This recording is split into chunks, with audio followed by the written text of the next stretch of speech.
Tapi ini bukan sekadar ingin membuktikan bahwa Pak Beni adalah penyembah berhala dan penganut politeisme. Bukan sekadar itu.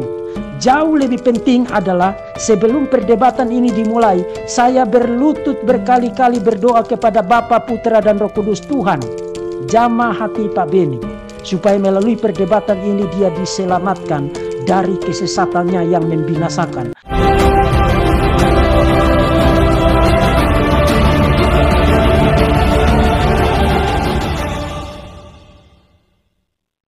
Dan terima kasih kepada semua admin termasuk Pak Moderator Pak Albert Rumampuk yang telah memfasilitasi untuk jalannya diskusi ini berjalan dengan baik. Saudara-saudara, diskusi semacam ini bukan ajang gagah-gagahan.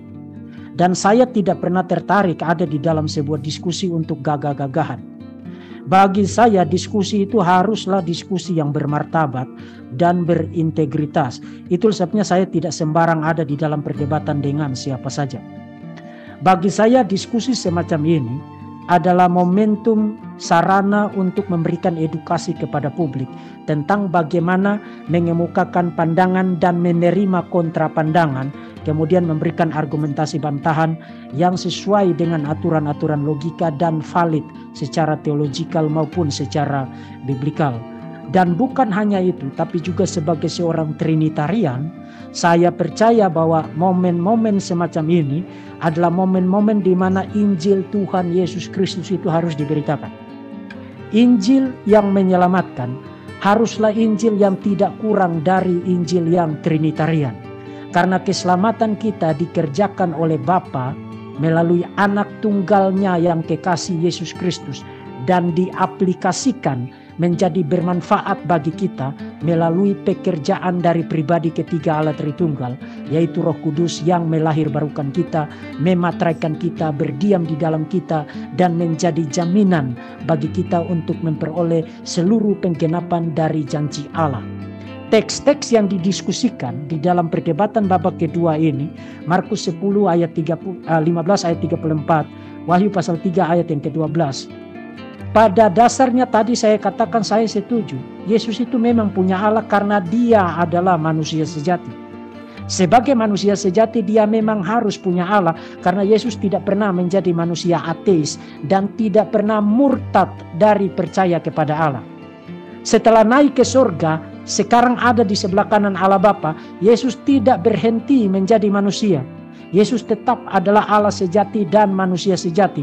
Kenapa harus begitu? Karena 1 Timotius pasal 2 ayat yang kelima mengatakan dia adalah mediator antara Allah dan manusia.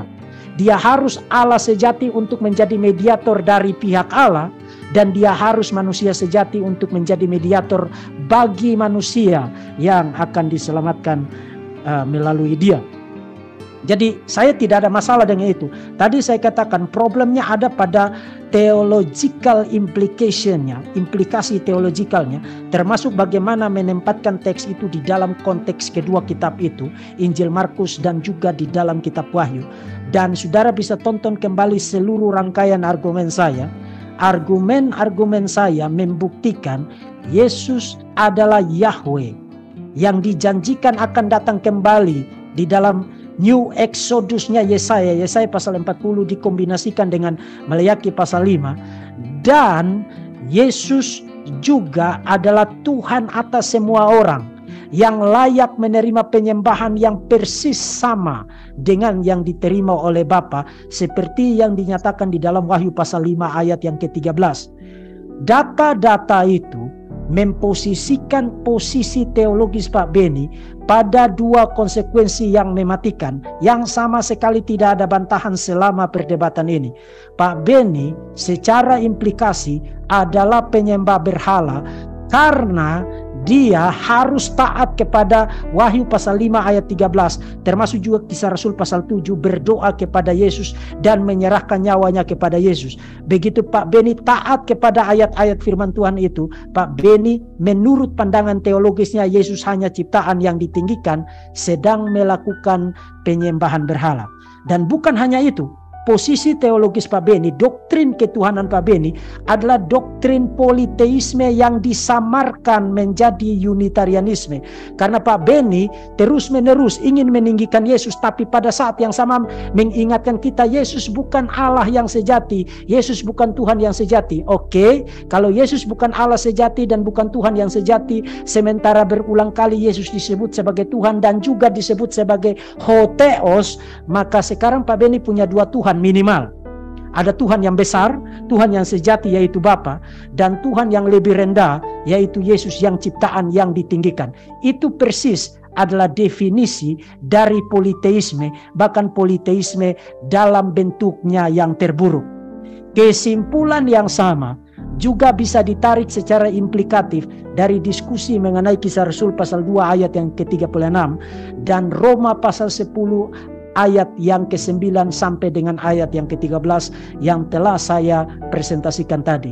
Pak Beni terus-menerus melakukan kesalahan dengan memisahkan secara tajam implikasi penggunaan dua divine titles, yaitu kurios dan theos. Seakan-akan kalau itu theos maka itu merujuk kepada Tuhan yang sejati, Allah yang sejati. Kalau itu kurios maka itu bukan sejati. No, Pak Beni tidak mengerti tentang fenomena penggunaan dua divine titles itu di dalam perjanjian lama maupun kutipan-kutipannya di dalam perjanjian baru.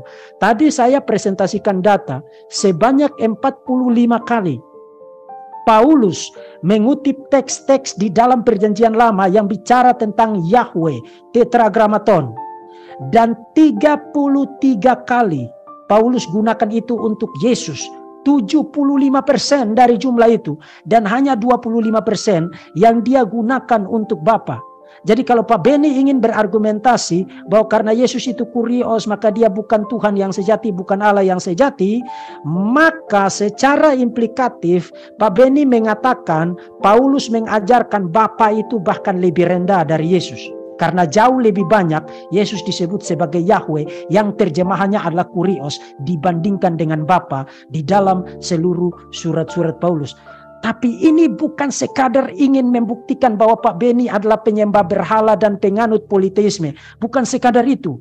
Jauh lebih penting adalah sebelum perdebatan ini dimulai, saya berlutut berkali-kali berdoa kepada Bapa, Putra dan Roh Kudus. Tuhan, jamah hati Pak Beni, supaya melalui perdebatan ini dia diselamatkan dari kesesatannya yang membinasakan. Roma pasal 10 ayat 9-10 tadi mengatakan bahwa mengaku Yesus itu Tuhan dan Tuhan di situ tidak boleh kurang dari Yahweh. Mengaku Yesus sebagai Yahweh, Allah yang sejati, Tuhan yang sejati, the Lord over all, Tuhan atas semua orang. Mengaku Yesus secara absolut, demikianlah yang menyelamatkan. Pak Beni tidak diselamatkan karena sementara ujung lidah yang satu mengatakan Yesus itu Tuhan, tapi ujung lidah yang lain mengekang kehormatan dan kemuliaan Yesus, merampoknya dan menurunkannya menjadi sebatas ciptaan yang ditinggikan. Seberapa mulianya pun ciptaan yang ditinggikan, ciptaan itu tidak bisa menyelamatkan. Satu-satunya juru selamat adalah Allah sejati, Tuhan sejati. Dan untuk menyelamatkan manusia yang berdosa, Allah sejati itu harus berinkarnasi menjadi manusia. Yohanes pasal 1 ayat 1 dan ayat yang ke-14. Dan untuk itu saudara-saudara, khususnya kepada saudaraku Pak Beni, melalui kesempatan closing statement ini, sebagai hamba Tuhan Yesus Kristus, saya menyerukan berita pengampunan dosa kepada Pak Beni, menerima Yesus Kristus sebagai Tuhan yang sejati, Yahweh yang berinkarnasi menjadi manusia, menjadi juru selamat satu-satunya. Hanya Tuhan yang demikian yang dapat menjadi juru selamat. Bukan hanya dapat menjadi juru selamat, tapi juru selamat yang pasti dan yang terpercaya. Saudara, saya akan akhiri closing statement saya ini dengan mengutip dari seorang bapak gereja bernama Cyrilius dari Alexandria. Di dalam komentrinya tentang Injil Yohanes, Cyrilius dari Alexandria mengatakan begini: biarlah para bidat penentang Kristus mendengarkan hal ini satu kali lagi. Dan biarlah mereka maju ke depan lalu memberitahu kita tentang apa yang membuat kasih Allah Bapa itu besar. Atau bagaimana kita dapat secara sepatutnya kagum akan kasih itu. Tanpa keraguan, ia akan mengatakan bahwa keajaiban dari kasih Bapa terlihat pada fakta bahwa Dia telah memberikan anaknya bagi kita, dan pada fakta bahwa anak itu adalah anak tunggalnya.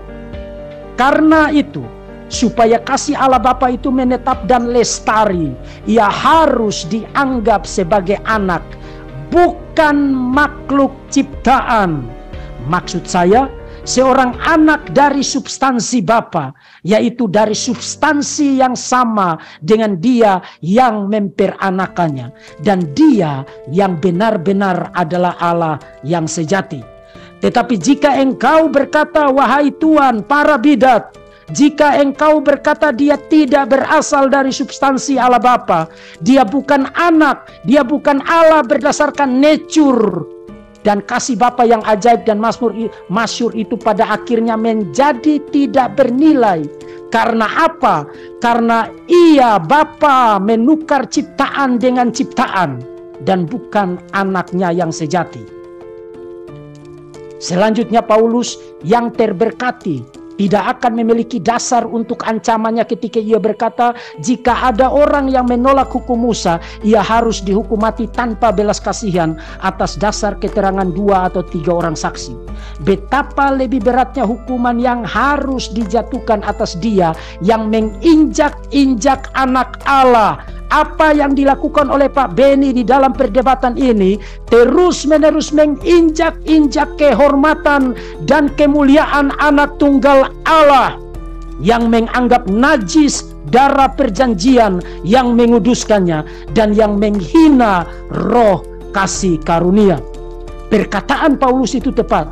Orang yang menginjak-injak sang anak, merampok kehormatan sang anak, merampok kemuliaan sang anak sebagai Allah sejati dari Allah sejati, akan menuai hukuman yang lebih bengis karena ia tidak memberontak melawan ciptaan atau salah satu dari para hamba seperti Musa. Karena itu saudara-saudara, karena itu saudaraku Pak Beni, kasih Allah itu besar dan yang melampaui yang dapat dipikirkan, karena ia memberikan anaknya yang berasal dari dirinya sendiri demi kehidupan dunia. Kiranya Bapa, Putra, dan Roh Kudus menegakkan kehormatannya melalui sesi diskusi ini, dan Injil Tuhan Yesus Kristus yang isinya tidak kurang dari karya keselamatan Bapa di dalam anak tunggalnya Yesus Kristus melalui aplikasi dari Roh Kudus bagi keselamatan kita ditegakkan di dalam diskusi ini. Dan barang siapa yang menonton rekaman ini kiranya diselamatkan, hatinya dilembutkan untuk bertobat dan kembali kepada Sang Pencipta yang telah menyediakan jalan keselamatan itu bagi kita sekalian. Dan jalan keselamatan itu adalah jalan keselamatan satu-satunya. Tidak peduli saudara meninggikan Yesus seberapa tingginya, tapi kalau Yesus tetap adalah ciptaan, Yesus yang demikian adalah berhala, dan Yesus yang demikian adalah Yesus yang tidak menyelamatkan. Yesus yang menyelamatkan adalah Allah sejati dari Allah sejati yang menjadi manusia sejati, satu pribadi, hypostatic union. Yesus itulah yang menyelamatkan, dan keselamatan yang dia kerjakan adalah keselamatan yang pasti. Tuhan memberkati saudara-saudara sekalian. Amin. Masih ada waktu 1 menit, Pak Diki? Saya berikan kepada Pak Beni. Cukup ya. Oke, baik. Makasih Pak Diki.